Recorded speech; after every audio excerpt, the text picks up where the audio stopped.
안녕하세요. 밀리터리 미니어처 매니아 3M입니다. 5세대 전투기와 F-18, F-14와의 싸움을 그린 영화 탑건은 어마어마했죠. 미국이 만들어낸 최초의 스텔스 폭격기가 이제는 공중전을 치를 수 있는 전투기가 된 현대전의 하늘은 조종사의 기량이 성능의 차이를 극복하기는 매우 어려워졌습니다. 여기서 성능의 차이라고 하는 것은 단순히 기체 간의 성능이 아니라 기체에 탑재된 무장, 그리고 그 기체를 지원한 여러가지 전자정보 자산을 모두 통치한 걸 의미합니다. 그리고 그런 전투기가 있고 없고의 차이는 전쟁에서 결정적인 차이를 만들어냅니다. 현대처럼 100km 이상의 거리에서 적 해상 목표물을 명중시킬 수 있는 대한미사일이 없던 함재기의 능력이 매우 제한적이던 2차 대전의 태평양에서 사례로 이미 증명됐죠.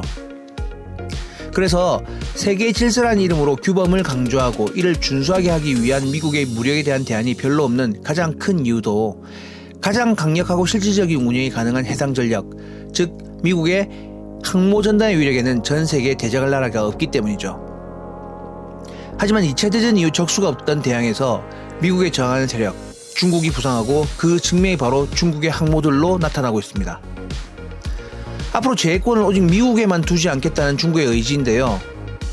물론 2차 대전 전부터 항모를 운영하면서 이후 현실적인 항모 전단을 유일하게 운영해온 미국을 바로 따라잡을 수는 없어요. 운영뿐만 아니라 작전 능력에서 미국을 따라잡기는 아직 이르죠. 그런 중국 항모의 궁극적인 가치, 함재기에 대해서 한번 알아보도록 하겠습니다.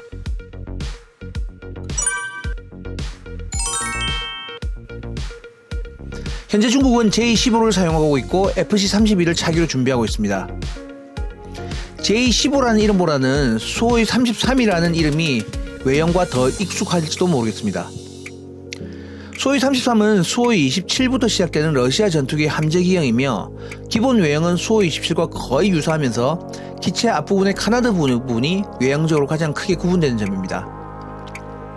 한참 소련과 중국과 사이가 좋은 시점에서는 소련에서 미그기를 라이센스 생산하게 했지만 국경 분쟁으로 관계가 틀어지고 나서는 러시아는 중국에 기술을 이전하는 부분에 대해서 매우 소극적으로 변하게 되죠. 특히 중국이 항모를 건조하고 그 항모에서 운영하기 위한 함재기를 필요로 할 때 현실적인 대안은 러시아밖에 없는 상황에는 더더욱 그렇죠. 현재 자국 기술로 고정익 함재기를 개발하는 국가는 미국과 프랑스밖에 없습니다. 해리어는 좀 다른 범주에서 보기로 하고요.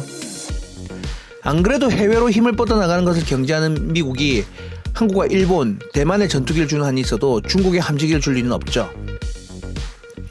미국이랑 프랑스는 전 때릴 때 안 줄 게 분명하고 줄만한 러시아도 안 주려고 그러고, 그런 방법이 뭐일까요?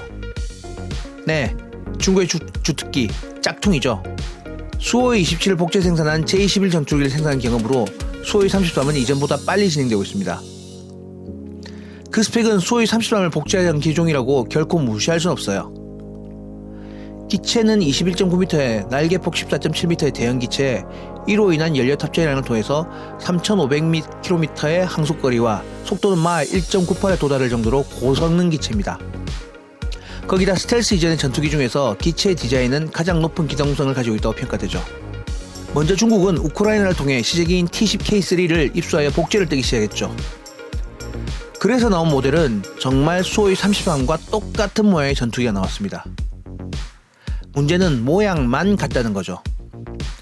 그거 말고는 여러 가지가 다른데요. 먼저 기체의 강도의 문제가 의심되고 있어요. 이전에 수호이 27을 복제한 J-21 전투기가 운용 중에 기체가 틀어지는 상황이 발생한 경우가 있어요.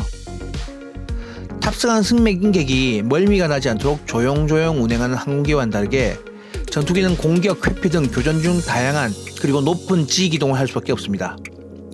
그러나 전투기라고 해서 모든 하이G를 버틸 수 있는 건 아니에요. 그래서 전투기는 특정 수준 이상의 G가 걸리는 기동을 제한하고 있고 그 한계 내에서 기동을 하더라도 잦은 고지 기동은 항공기의 수명을 깎아먹게 됩니다. 가벼우면서 높은 강도를 지녀야 하는 전투기의 소재는 함부로 흉내낼 수 있는 기술이 아니에요. 사례로 세계 제2차 대전에 중국과 동남아를 대상으로 혼자 잘난 척하고 날아다녔던 일본 제국의 함상 전투기도 고공에서 최대 속도로 급강할 경우 주익이 두 동강 나버릴 정도로 강도의 확보는 이전부터 어려운 과제였으니까요. 소형 방공 전투기나 공격기가 아닌 장거리 비행을 하는 대형 기체는 기체 강도를 설계 스펙으로 유지하기는 매우 어려운 과제입니다. 특히 지상기지에서 운영도 그리 어려운데 함성용 기체는 더더욱 어려울 거예요. 이제 003형 함호 푸젠함은 전기식 사출기를 사용하는데 이함 상태에서 기체에 전달되는 충격은 지상 운영 기체와는 상상을 초월할 정도의 차이가 날 테니까요. 두 번째는 엔진 문제입니다. 러시아 기체를 복제해서 역설계로 생산했지만 엔진을 복제하기는 더욱 쉽지 않을 겁니다. 한국의 차세대 국산 전투기 KF-21도 엔진은 미국의 엔진을 수입해서 쓴 건 사례만 보아도 엔진의 개발하는 성능, 경제성 중 하나를 확보하기가 쉽지 않은 게 현실이에요. 엔진의 개발을 국산 전투기 아젠다로 넣었다가 폭망한 사례는 인도의 테자스만 보아도 알 수 있을 것 같습니다. 거기다 더해서 원본인 러시아제 엔진은 원래 수명 자체가 짧은 엔진이라 복사봉은 성능과 수명 둘 다 문제가 있을 거예요. 실제로 J-25는 엔진의 품질 관리 문제로 생산이 지연되고 있다는 이야기가 나올 정도니까요. 또 항전 장비와 항공 제어 소프트웨어도 문제예요. 원래 원본인 소련 전투기 항전 장비는 처참한 수준이었습니다. 서방식 전투기 대비 탐지, 전투, 추적 능력에서 모두 떨어졌었죠. 물론 중국의 전자제품 기술이 세계적인 수준이니까 어느 정도는 따라왔다고 할 수 있어요. 하지만 경험이 필요한 항공 제어 능력은 매우 제한적이라고 볼 수 있습니다. 실제로 수호의 27 제어계통을 수정 없이 수호의 33의 제어계통으로 적용하는 바람에 추락한 사례도 있으니까요. 아직은 미국의 항모전단은커녕 영국이나 프랑스의 항공 운영 기술과 효율성을 따라가기도 어려울 걸로 보입니다. 하지만 그렇다고 쓰지 못할 수준의 전투기는 아니에요. 기체 플랫폼을 공유하시피 하는 수호의 27을 복제한 J-21의 경우 태국 공군과의 근거리 격투전에서는 압도적인 전략을 보였다고 하니까요. 하지만 여전히 항전 장비와 원거리 성능을 요구하는 가시럴 거리밖에 전투는 참패했다고 합니다. 실제로 전투가 발생하게 되면 중국군 함재기는 전투에 진입하기 전에 서방 측 항공기와의 전투에서 적기를 확인하기도 전에 격추될 가능성이 큽니다. 하지만 역시 짝퉁은 이라고 치부할 정도의 내용은 아니에요. 일단 함상에서 이륙할 수 있는 고정익기를 가지고 있다는데 그 의미가 있습니다. 그리고 이전과는 다르게 중국판 E2, KJ-602 003형부터는 운영이 가능해져서 가시거리 밖 교전에 약점을 많이 해결했다고 볼 수 있어요.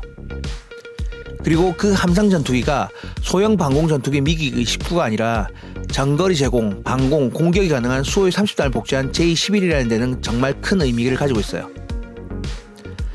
이런 상황에서 한국도 완벽하게 따라가지 못하더라도 비슷하게라도 할 수 있는 수준의 해상 항공 전력의 육성이 필요합니다. 양국 간의 긴장 관계가 발생했을 때 이지즈함을 포함한 다양한 한국 해군의 해상 전력은 적 항공 전력에 대한 우려로 한국 공군의 방공망 밖을 빠져나갈 수 없을 수도 있습니다.